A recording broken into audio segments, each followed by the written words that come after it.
Good morning. स्वागत है आप सबका पिकअप स्टडी में। आज का जो हमारा वीडियो क्लास है वो होगा आधुनिक भारत का इतिहास। आधुनिक भारत के इतिहास में सबसे पहले हम लोग शुरू करेंगे कि भारत में यूरोपीय कंपनियों का आगमन कब हुआ और कौन सी कंपनी सबसे पहले आई। तो सबसे पहले जो भारत में कंपनी आई थी फ्रेंड्स, वो सबसे पहले कंपनी आई थी पुर्तगाल की, यानी कि पुर्तगाली सबसे पहले हमारे भारत देश में आए थे। पुर्तगाली, आपको पता है कि भारत देश की खोज यानी आधुनिक भारत की खोज जो है 1498 में वास्को डी गामा ने किया था। तो वास्को डी गामा जो था वो पुर्तगाल का ही रहने वाला था। तो पुर्तगाली ईस्ट इंडिया कंपनी की स्थापना जो है 1498 में हुई और वो सबसे पहले जो इनकी कंपनी बैठी वो कालीकट में बैठी थी। कालीकट केरल में पड़ता है। उसके बाद जो दूसरी कंपनी आती हैं वो दूसरी कंपनी होती है अंग्रेजों की। अंग्रेज आपको पता है कि हमारे देश पे बहुत साल राज किए। तो इन्होंने 1600 ईस्वी में ही हमारे देश में एंट्री कर लिया और इनकी पहली जो फैक्ट्री थी वो सूरत में लगी थी। ठीक है। उसके बाद ये इसको याद रखेंगे कि इनको जो पहली फैक्ट्री थी वो सूरत में हुई थी। ठीक है। और उसके बाद जो है हमारे देश में कंपनी में एंट्री होती है डच की, यानी डच हमारे देश में आया जो 1602 ईस्वी में आए थे और 1602 में इन्होंने मछलीपट्टनम में 1605 में अपनी कंपनी बैठाई थी। उसके बाद डेनिस आते हैं। तो डेनिस ईस्ट इंडिया कंपनी भी 1616 ईस्वी में आई और त्रेंकोबार में 1620 ईस्वी में इन्होंने अपनी कंपनी डाली। और लास्ट जो होता है वो होता है फ्रांसीसी ईस्ट इंडिया कंपनी और अंग्रेज ईस्ट इंडिया कंपनी, ये दोनों मोस्ट इम्पोर्टेंट है। तो फ्रांसीसी जो है वो 1664 में हमारे देश में आए थे और इन्होंने भी अपनी कंपनी जो बैठाई वो सूरत में बैठाई थी। फर्क सिर्फ इतना है कि ये जो आए थे 1664 में, तो 4 साल बाद 1668 में इन्होंने अपनी कंपनी बैठाई।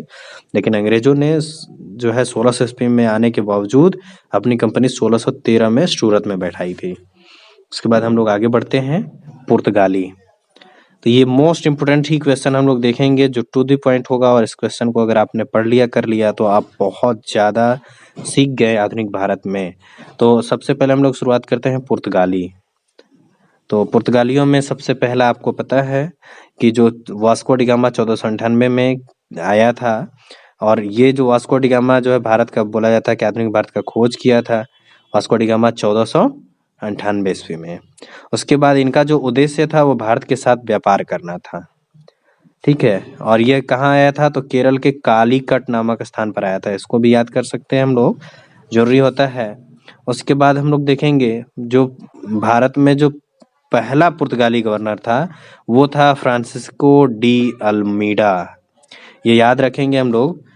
और उसके बाद जो है लेकिन भारत में जो असली संस्थापक माना जाता है, वास्तविक संस्थापक माना जाता है, तो वो माना जाता है पुर्तगाली संस्थापक में, तो वो है अल्बुकर्क को। तो अल्बुकर्क जो है वो उसके बाद आया था, यानी कि फ्रांसिस्को डी अल्मीडा के बाद आया था। उसने गोवा पे अधिकार कर लिया था, इसलिए जो है अल्बुकर्क को वास्तविक संस्थापक माना जाता है। और उसके बाद जो है हम लोग देखते हैं कि पुर्तगाली जो है भारत में आज़ादी के बावजूद भी 14 वर्ष तक रहे और उन्होंने गोवा, दमन और दीव पे तब तक अधिकार रखा था, यानी कि 1961 तक भारत के गोवा और दमन और दीव पे पुर्तगालियों का अधिकार था। और उसके बाद इम्पोर्टेंट क्वेश्चन आता है कि पुर्तगालियों के भारत आगमन से भारत में तंबाकू की खेती शुरुआत हुई, जहाज निर्माण शुरू हुआ और प्रिंटिंग प्रेस का सूत्रपात हुआ। यानी कि ये जान लेंगे कि जो भारत में प्रिंटिंग प्रेस जो आज योगदान है, जो शुरुआत है, वो कहाँ से हुआ था? 1556 ईस्वी में पुर्तगालियों की देन है। डच पुर्तगालियों की तरह ही डच भी व्यापार करने भारत आए थे, यानी कि सबसे पहले इनका मुख्य उद्देश्य था डचों का या फ्रांसीसियों का, अंग्रेजों का हमारे देश के साथ व्यापार करना। तो इस दिशा में पहला प्रयास 1552 ईस्वी में ही हुआ था। ठीक है। जब एम्स्टर्डम के व्यापारियों ने भारत के साथ व्यापार करने के लिए एक व्यापारी कंपनी की स्थापना की थी। लेकिन 1602 ईस्वी में ये United East India Company of the Netherland अस्तित्व में आई और 1605 में उसने मछलीपट्टनम में स्थापित की थी अपनी कंपनी, वहाँ पे हम बता चुके हैं। और उसके बाद उसने अपनी कई सारी कंपनियां खोली और उसके बाद हम लोग बढ़ते हैं 1639 ईस्वी में उन्होंने गोवा पर पुर्तगालियों का जो शक्ति केंद्र था उस पे जो है वो आक्रमण किया गोवा पर और 1641 में मलक्का पर विजय प्राप्त कर ली। यानी मलक्का एक जगह था जिस पर उन्होंने विजय प्राप्त कर ली, पुर्तगालियों से छीन लिया। ठीक है। और 1698 में लंका पर अधिकार कायम कर लिया। ठीक है। ये था डचों का अस्तित्व। ठीक है, डचों में ही कुछ और लाइन्स हैं, देख लेते हैं। जो डच हैं वो 1759 ईस्वी में 1759 ईस्वी में जो है अंग्रेजों और 1759 में अंग्रेजों और डचों के मध्य में मसालों के द्वीप को लेकर संघर्ष होता रहा और इसमें आखिरकार अंग्रेज विजयी हुए। यानी कि डचों की हार हो गई और अंग्रेज विजयी हुए, तो अंग्रेजों का अधिकार अब शुरू होगा। ठीक है, फिर उसके बाद हम लोग देखेंगे। अब हम लोग शुरुआत करते हैं, देखते हैं अंग्रेजों को। तो हम लोग देखेंगे जो डचों की कंपनी थी वो 1602 में आई थी, लेकिन अंग्रेज जो है वो 1600 में ही स्थापित कर लिए थे। अब ब्रिटिश सरकार द्वारा जो है वो व्यापारी के चार्टर कुछ प्रदान करने के साथ हुई, यानी कि वहाँ के व्यापारी जो है यहाँ आए थे सबसे पहले। और जो है जहांगीर तब के तत्कालीन राजा थे, तो जहांगीर ने सूरत में फैक्ट्री खोलने के लिए उन्हें जो है अलाउ कर दिया था और यहीं से इनकी पैठ शुरुआत होती है। सूरत में ही जहांगीर से वहाँ के ने आज्ञा प्राप्त कर ली और 1611 ईस्वी में दक्षिण पश्चिम समुद्र तट पर सर्वप्रथम अंग्रेजों ने समूलपट्टनम में व्यापारिक कोठी स्थापित की। समूलपट्टनम में जो है व्यापारिक कोठी स्थापित हुई।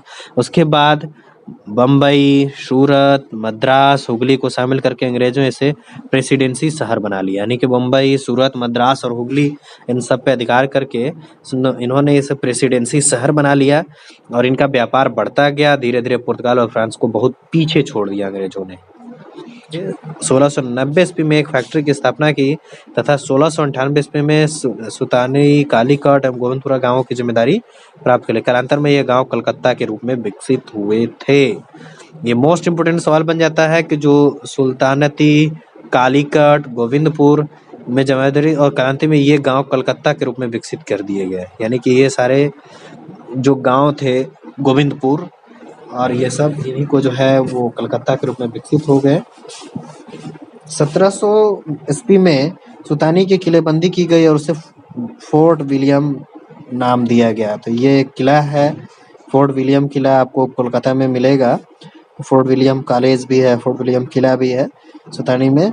और 1757 ईस्वी में प्लासी के युद्ध में क्लाइव ने यानी लॉर्ड क्लाइव जो है बंगाल के नवाब सिराजुद्दौला को हरा करके भारत में अंग्रेजी राज्य की नींव रखी। यानी कि यहाँ से मनाया था कि भारत में अंग्रेजों की जो नींव शुरुआत पड़ी वो था अंग्रेजों की 1757 ईस्वी में। यह बहुत ही इम्पोर्टेंट है, इसे आप जरूर याद करें।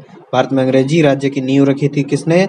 लॉर्ड क्लाइव ने। यानी कि स्थायी बंदोबस्त का इसको कहा जाता है कि लॉर्ड क्लाइव ने जो है स्थायी रूप से जो है भारत में अंग्रेजी सेना, अंग्रेजी राज्य की नींव रखती है। उसके बाद 1764 ईस्वी में युद्ध होता है, यानी कि प्लासी के युद्ध के बाद ही अंग्रेजों के जो है राज्य यहाँ शुरू हो जाता है। और 1764 ईस्वी में बक्सर के युद्ध में अंग्रेजों ने शाह आलम, मुगल सम्राट शुजाउद्दौला अवध का जो नवाब था और मीर कासिम जो बंगाल का नवाब था, इन तीनों को हरा करके जो है अपना अधिकार दिल्ली तक फैला दिया। यानी कि जो बंगाल के नवाब थे उस समय 1764 ईस्वी में शाह आलम द्वितीय, तो शाह आलम के समय जो है शाह आलम, तो इन सबको मिला करके जो है अंग्रेजों ने क्या करे, दिल्ली तक फैला दिया अपना अधिकार। यानी कि भारत में यहाँ अंग्रेजी राज्य की नींव रखी गई, फिर उसके बाद उसने दिल्ली तक अपना फैला लिया। और 1818 ईस्वी में अंग्रेजों ने मराठा शक्ति का पूर्णतः समाप्त कर दिया तथा 1849 ईस्वी में चिलियानवाला के युद्ध में सिख शक्ति का अंत करके पंजाब समेत पूरे भारत को अपने राज्य में मिला लिया। पूरे भारत पे उस जो है राज शुरू हो गया 1818 ईस्वी में अंग्रेजों का, क्योंकि तब तक अंग्रेज मराठा शक्ति को भी हरा लिए। उसके बाद जो है आगे हम लोग शुरुआत करते हैं, देखते हैं क्या होता है। आगे हम लोग आते हैं डेन। जो डेन थे बच्चे जो है डेन ईस्ट इंडिया कंपनी, जैसे बताया कि 1616 में स्थापित हुई थी। 1616 में स्थापित हुई थी। इस कंपनी ने त्रिंकोबार यानी तमिलनाडु में त्रिंकोबार है और सेरामपुर बंगाल में अपनी व्यापारिक कोठियां डाली थी। ठीक है, उसके बाद 1845 ईस्वी में डेनों ने यानी जो डेन थे भारत में अपनी जो अपनी वाणिज्यिक कंपनी थी अंग्रेजों को बेच दिया और यहाँ से निकल लिए। उसके बाद फ्रांसीसी सम्राट लुई 14वें के मंत्री कालबर्ट द्वारा 1664 में फ्रेंच ईस्ट इंडिया कंपनी की स्थापना हो गई। यानी डेनों के बाद जो है फ्रांसीसी आए लुई 14वां, तो उनके मंत्री द्वारा जो है 1664 ईस्वी में, मोस्ट इम्पोर्टेंट डेट है, French east India company Bharat में आई और 1667 में इन्होंने सूरत में अपनी कंपनी स्थापित कर दी। 1742 ईस्वी में डुप्ले नामक फ्रेंच गवर्नर भारत आया, यानी कि फ्रांसीसी गवर्नर आया डुप्ले नाम का, और वो बहुत ही महत्वाकांक्षी था, परंतु उसने वांडीवास के युद्ध में उसे लॉर्ड क्लाइव के कारण अंग्रेजों से पराजय देखनी पड़ी। यानी कि उसने वांडीवास का युद्ध लड़ा, यानी कि फ्रांस और अंग्रेजों के बीच युद्ध हुआ, वांडीवास का युद्ध, जिसमें जो है अंग्रेज सेना की जीत हुई। तो एक बार फिर से हम लोग देखेंगे कि भारत में कौन कौन सी कंपनी जो है, और उसके बाद जो है जब जीत हो गई तो जो कंपनियां थी 1956 ईस्वी में फ्रांस को भारत की बस्तियां पांडिचेरी, नगर हवेली, माहे आदि के ऊपर अपना अधिकार छोड़ना पड़ा।